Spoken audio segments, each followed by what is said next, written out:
Archibald was notified of a call from Walmart.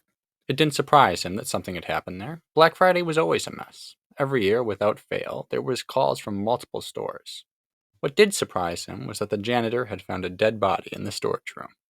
Archibald was, as some might say, built different. He was often compared to the likes of Dwayne "The Rock" Johnson, and it was striking how much the two resembled each other. They looked exactly the same, down to their haircut, or lack thereof. The only difference was his IQ, which was significantly lower.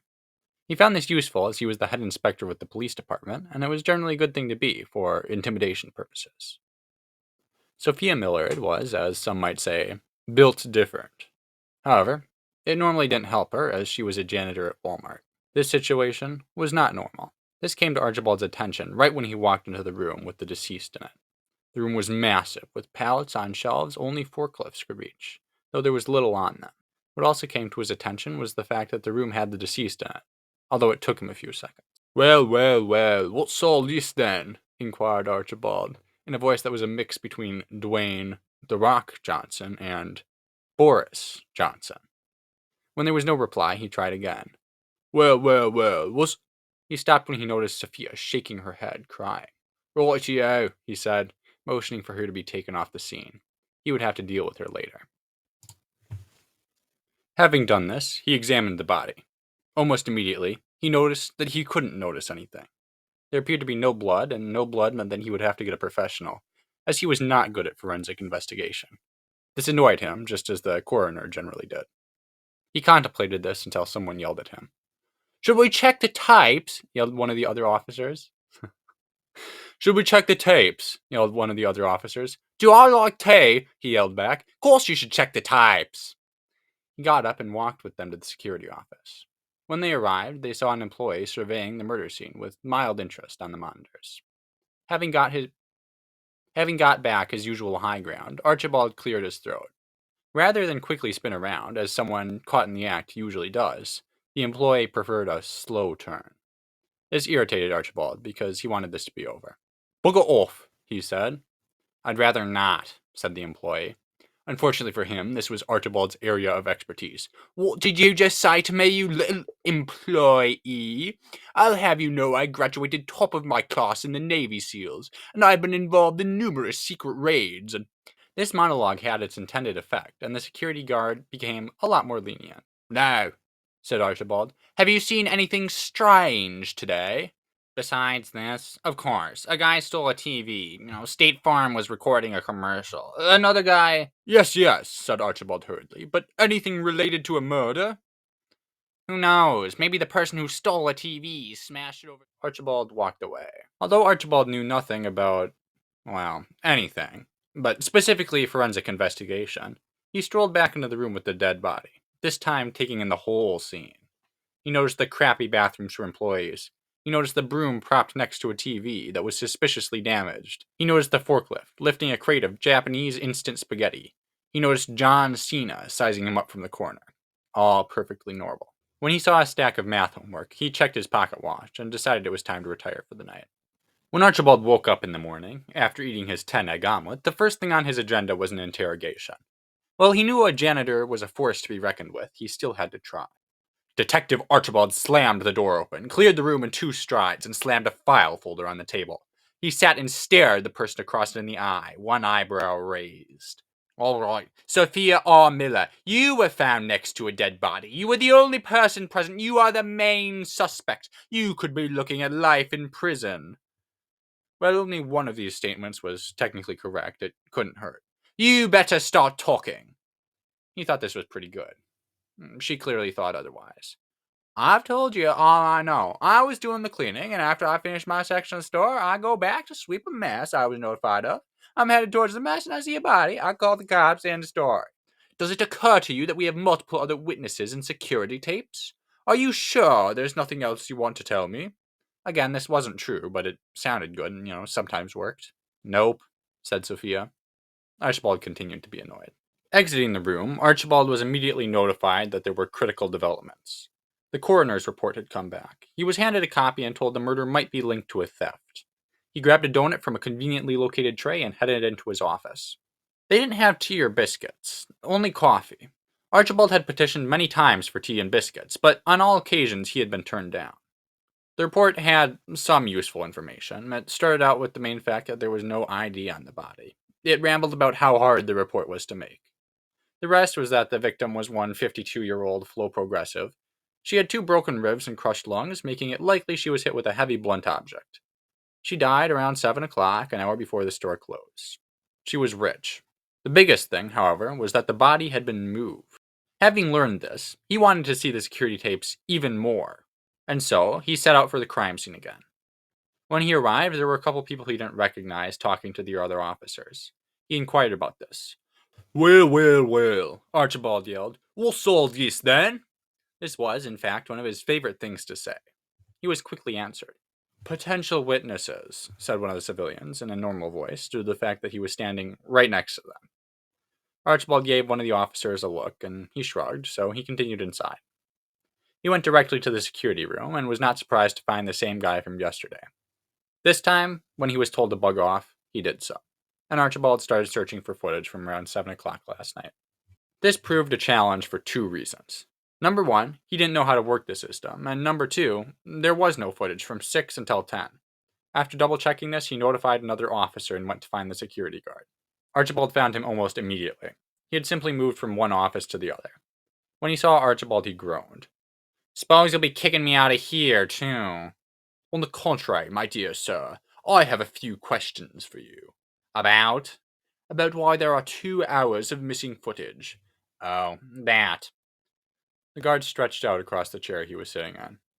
"The security system runs off a separate power grid from the store, and really most of the city." "And this is relevant how?" The guard groaned again.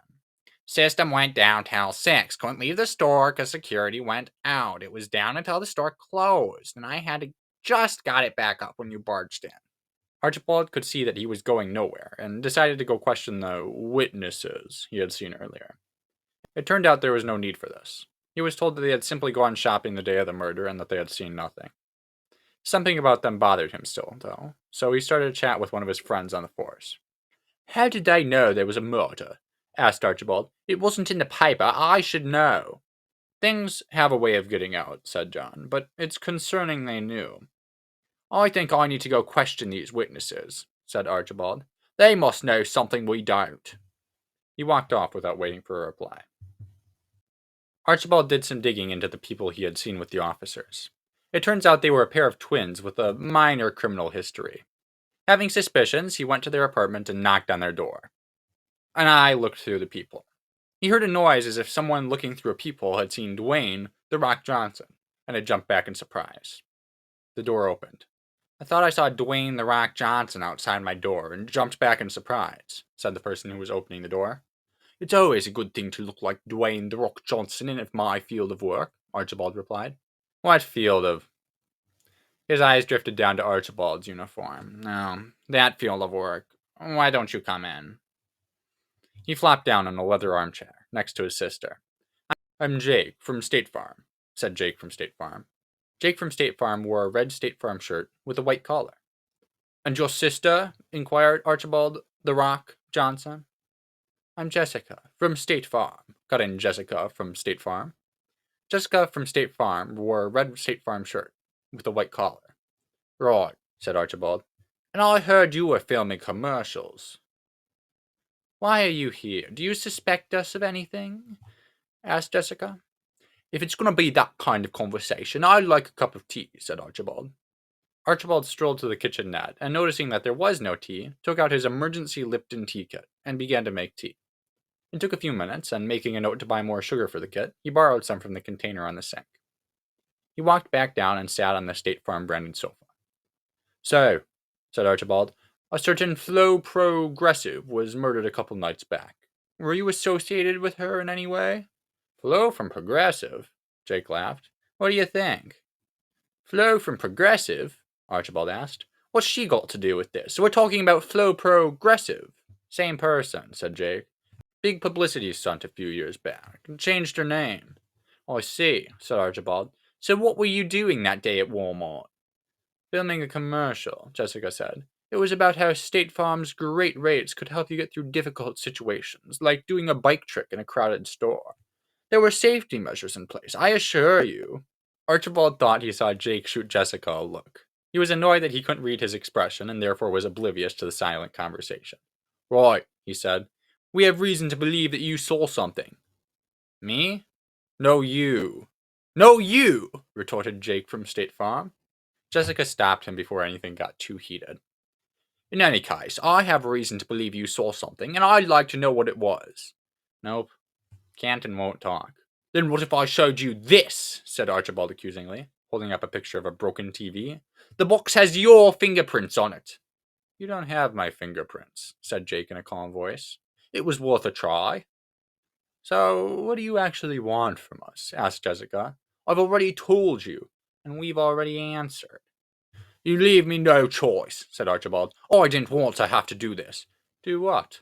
Archibald cleared his throat, grabbed a State Farm branded lamp, and shone it into Jake's face. Well, well, well. Where were you on the night of the murder, my dear sir? Jake gave a polite cough. At the store? He said after a moment. Archibald was surprised. This tactic usually worked. He decided to leave. I'll be back, he yelled as he left the apartment. When he arrived back at the office, the first thing he did was ask the other staff about any new information. There wasn't any. What about the victim? Any new information on her? Nah, was the only response he got. Did you know she works for Progressive? He asked the officers at large. Because that's what I was told about her. When nobody told Archibald that they already knew that, he silently celebrated by making tea with his emergency Lipton tea kit, trademark pending.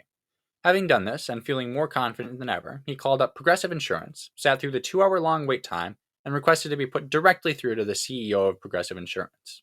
He was told that they could not do that because they weren't on the helpline. This minor setback did not bother Archibald, and he drove 400 miles without stopping, directly to Mayfield, Ohio, where Progressive Insurance was located. Detective Archibald kicked the door down. He cleared the lobby on 3 sides and held up his badge for the employee to see. Well, well, well, I need to speak to your manager. I am the manager, said the manager. Unfortunately for the manager, this was Archibald's field of expertise. What did you just say to me, you little manager? I'll have you know I graduated top of my class in the Navy SEALs and have been involved in numerous secret raids. The monologue had its intended effect once again, and Archibald was permitted to go see the CEO. Outside the office door, Archibald heard her talking to someone in British. Although he knew she was in a meeting, he did what was natural and kicked the door in. Tricia Griffith stared at him, and she quickly moved to conceal something by putting it in her desk. Yes? I'm here to interview you about the loss of Flo Progressive, also known as Flo from Progressive. Ah yes, a loss that will most certainly force the closure of Progressive as we know it. How so? The last time we changed our public image from Alfred from Progressive, we nearly went bankrupt. A tragedy that was. Indeed. We've already entered talks to sell the company if Gavin from Progressive falls through. With who? She reached into her desk and pulled out a gecko. The Geico gecko? Indeed, said the Geico gecko. You can put me down now. The Geico gecko put a large sum of money on the table, and were inclined to take it. Was he making bids before? Asked Archibald. Well, Geico has always wanted Progressive. That I know. You don't know if they've attempted to buy before? I don't handle the finances, said Tricia Griffith, slightly annoyed. Do you know why Flo from Progressive was at Walmart on the day she was killed? As a matter of fact, I do, said Tricia Griffith. And why's that? Reconnaissance work. Checking up on State Farm to see what their next campaign would be so we could launch a counter-campaign.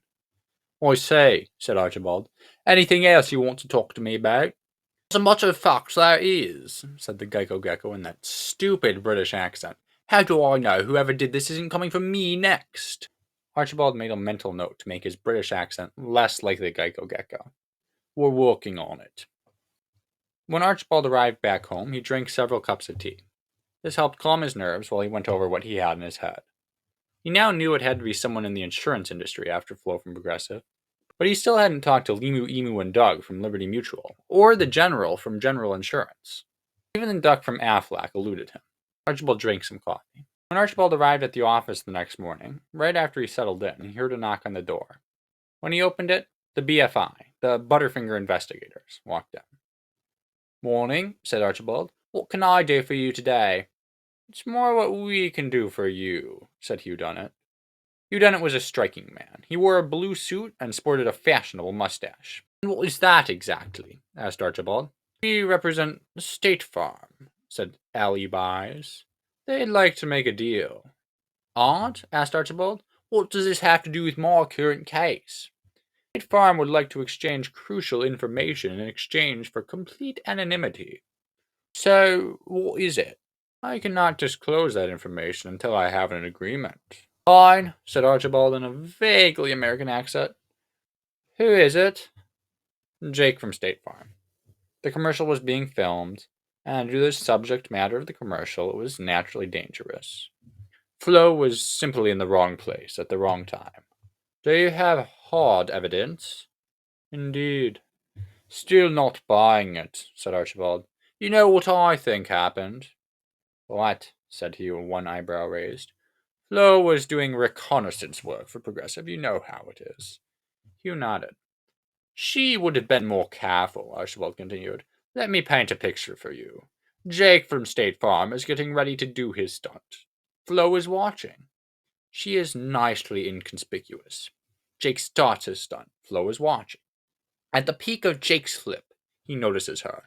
He knows that if she gets info about this commercial to Progressive, the campaign will fail. He makes a split-second decision and lands on top of her, killing her. Archibald inhaled. I assume you have this on film? 4 hours later, Archibald sat at his desk. He had done what he had set out to do when he started the case. Take down an insurance company, and find the murderer. But mostly just take down an insurance company. State Farm hadn't given him surprisingly great rates, and he had vowed to destroy them. It all seemed less important now. With Jake and Jessica in custody, he ensured State Farm would never rise from its ashes. Archibald sipped his coffee. He thought about having a donut, but decided against it.